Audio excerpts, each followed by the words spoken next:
Et si vous vous réveillez dans un ascenseur souterrain sans aucun souvenir de votre identité, et si vous découvriez que vous étiez prisonnier d'un labyrinthe mortel conçu par une organisation secrète, Thomas Dylan O'Brien se réveille dans un ascenseur métallique montant vers l'inconnu quand les portes s'ouvrent. Un groupe de jeunes garçons l'accueille dans une vaste zone herbeuse appelée la clairière entourée de murs de pierre gigantesques.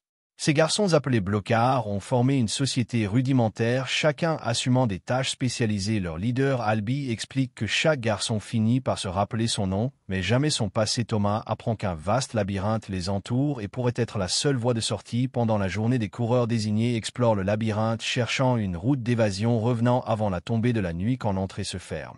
Lors d'une compétition avec un autre garçon nommé Gali, Thomas se souvient soudain de son nom. Le lendemain, il est attaqué par Ben, un coureur qui a été piqué par un griffeur, créature techno-organique mortelle qui erre dans le labyrinthe la nuit. Ben est forcé dans le labyrinthe et laissé pour mort car il n'y a aucun remède à sa blessure.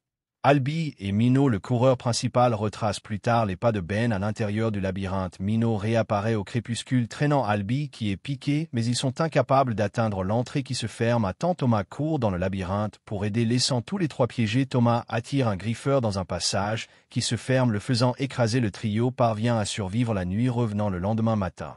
La première fille arrive dans l'ascenseur, elle reconnaît Thomas bien qu'il ne puisse pas se souvenir d'elle. Thomas, Mino et d'autres entrent dans le labyrinthe, localisent le cadavre du griffeur et retirent un dispositif mécanique bipant de l'intérieur. Gali prétend que Thomas a compromis la paix fragile entre les jeunes et les griffeurs et veut qu'il soit puni, mais Newt, le commandant en second, désigne plutôt Thomas comme coureur. Mino montre à Thomas un modèle construit à la main du labyrinthe basé sur des explorations précédentes. Les sections numérotées du labyrinthe s'ouvrent et se ferment dans une séquence régulière. Thomas réalise que le dispositif correspond à une section du labyrinthe. Teresa a 2 seringues remplies d'une substance inconnue. Une est utilisée sur Albie et il récupère de la piqûre du griffeur. Mino et Thomas s'aventurent dans le labyrinthe avec le dispositif et découvrent une possible sortie. Cette nuit, l'entrée du labyrinthe ne se ferme pas tandis que d'autres s'ouvrent, laissant les griffeurs se déverser. Un massacre s'ensuit alors que les blocards luttent pour riposter ou se cacher. Albizart et plusieurs autres sont tués. Après, Gali frappe Thomas et le blâme pour tout ce qui est arrivé. Thomas, qui a eu des flashs de mémoire déconnectés depuis son arrivée, se poignarde avec un dard de griffeur sectionné pour tenter de raviver sa mémoire. Les autres lui injectent le dernier antivenin. Inconscient, il se rappelle que lui et Teresa travaillaient pour l'organisation qui a créé le labyrinthe WCKD. Les garçons ont inconsciemment été des sujets de test pour une expérience.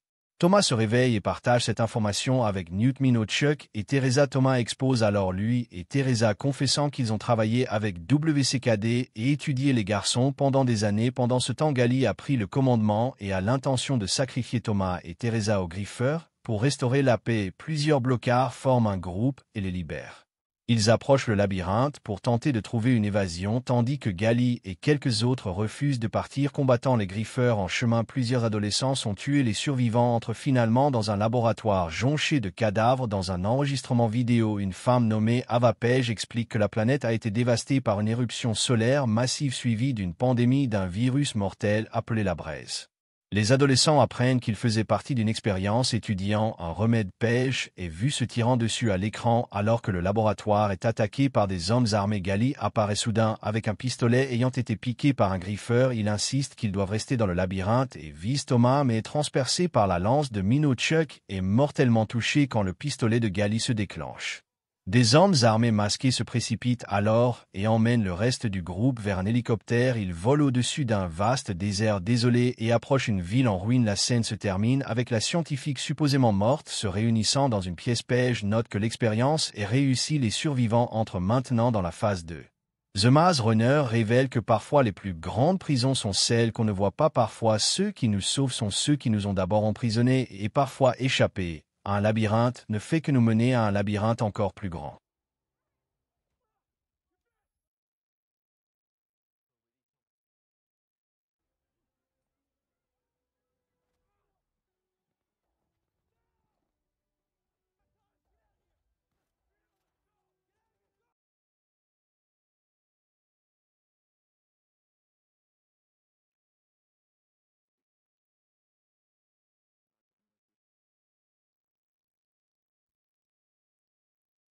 Si vous avez aimé la vidéo, n'oubliez pas de laisser un like.